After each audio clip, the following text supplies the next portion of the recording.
Hello, everyone, and welcome to this week's episode of the Grain Gauntlet. As always, 5 questions from clients and potential prospects about the grain markets. This is Patrick.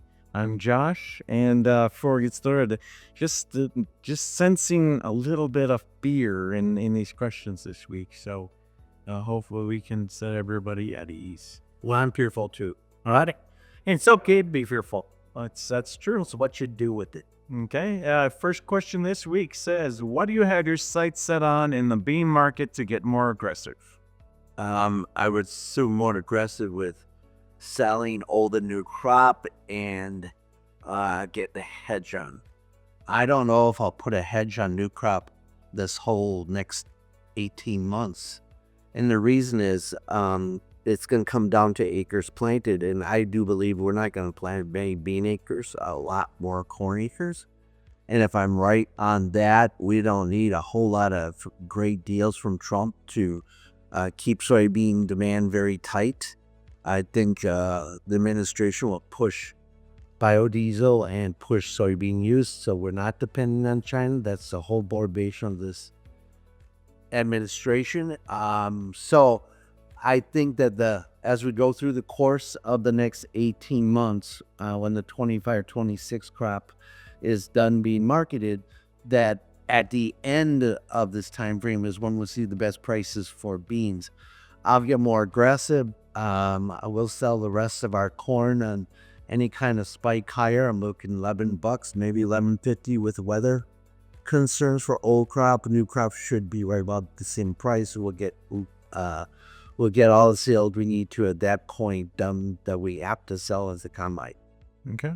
And one thing that stands out to me that you said that I want to jump on and point out is you talked about potentially not even doing anything in a hedge account for up to 18 months. And to me, that hopefully everyone picks up on that we don't trade just for the sake of trading. There has to be a sense reason behind it. And right now, the volatility unknowns, the soybeans, you get spanked, and then the next day could be in really great shape. Cash market, most people can handle that. It's just emotion and fear. Oh, I have to sell because it's falling apart.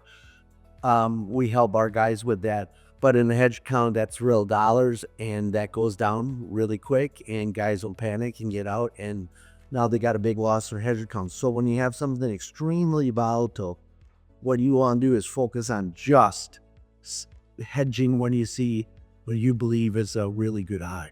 Okay.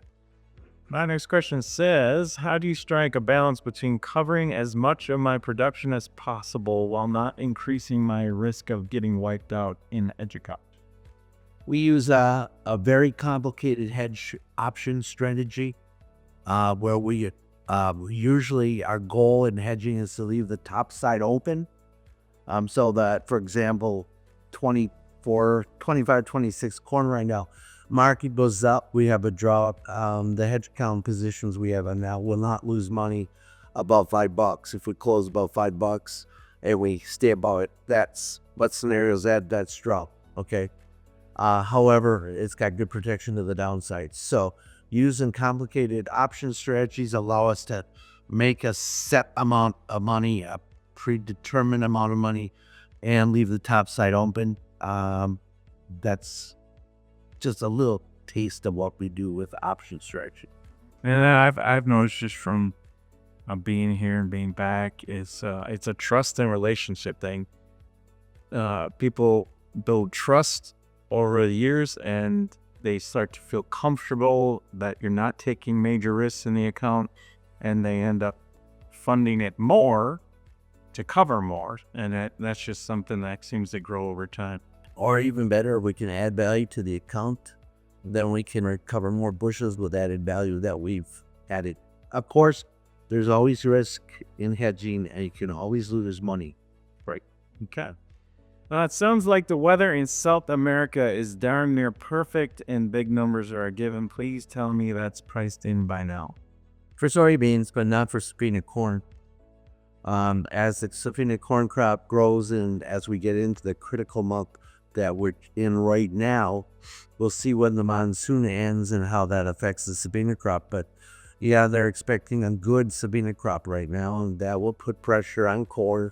as we get into July and August, and as that stuff moves to market right before our crop does. Yeah, I literally just right this morning it was described as unusually great precipitation for Brazil. This is that last month of their monsoon season. In the last 2 weeks of April, they're calling for good rain. So it sounds like they're getting everything they need. Yep. Yeah. Unfortunately. Yeah. All right. They're talking about more direct payments to farmers because of tariffs. Should I be worried that they'll be needed? I don't know. I don't know a farmer that I've ever met that wouldn't need extra money. So, I don't see soybeans falling apart and going to the 2017, 2018 levels. If that's your concern. Will it be needed? Well, it depends how you market.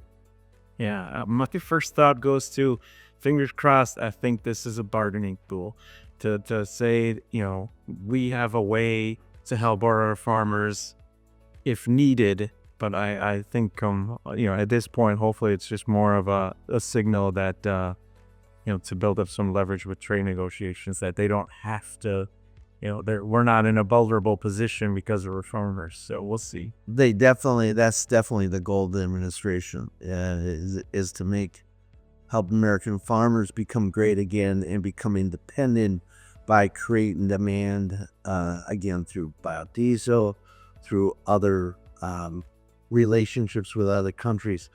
Let's pretend we're a country, okay? Let's say Vietnam, and you have a trade deficit with the United States. You're sending a lot of stuff over, and we're not sending as much stuff over. Do you want to destroy, if you're the prime minister or the leader of Vietnam, the industrial base that you have built up in your country? Nay, nay, I say. What I think they will buy from us isn't our toys or our trucks or our cars, but energy and food to balance the trade deficit somewhat, to make President Trump happy. Energy and food that will help us as farmers. There's certainly something to have some optimism about, for sure. And then last question, this one came from a prospect. He said, I'd like to be able to turn my marking over to you and basically set it and forget it, even when it comes to placing edges. How does that work with you guys? We have to get approval on hedges, but I'll tell you a story about one of my long-term clients who has been with me for 15 years. About 2008, I went up to North Dakota and did a seminar out there. I was invited by one of my newer clients, and one of the people, when we were doing the introduction, asked my client if what he thought about the market. He goes, I don't know. I've learned to just listen to what Pat says. When I put my 2 cents in, it just screws it up. And so I've learned to depend on him. He's still a client today. So we can definitely want and be the leader. However, being a leader in farm marketing doesn't mean we take it over. We're partners with you. We always let you know what we're doing. We have to get approval on all edge recommendations. We have to take in consideration all the variables that affect you individually as a farmer. Guys have different storage capacity, different needs as far as cash flow, different availability of funds. So we have to take all that in consideration in helping you. So it's really a partnership. When I talk to you on the phone, it's like me sitting beside you on the farm talking about, okay, how do we want to do this? Here's my recommendation. What do you think? What can you do? And we negotiate and talk about how we move forward. Right. We're not looking to get the power of attorney and just place trades over your behalf and send you a statement every month. We want to be on the phone talking to you, and we want to, even if it's a very quick call where you're saying, yes, sounds good, go ahead, do that. We still want to have that interaction. I have found that taking discretion on your fund decisions doesn't keep you guys comfortable. It's what keeps you comfortable is being involved in conversations. Some of my guys have been with me for years. I call them, it's like a minute and a half. And then we talk about other things like how my daughter's golf game is. For newer guys, that conversation's longer as we build trust. My dad taught me a long time ago, you don't get trust, you earn it. So first couple years, we're earning that trust. We are open to any phone calls, any conversation you need to call us and for us to find what we're doing. All right, sounds good. That's all for today. Great round of questions this week. As always, if you want to submit a question, send an email to adminstaff@hedge-plus.com, and hopefully we'll get to your question next week. Thank you, everyone. Happy Easter. Stay safe out there.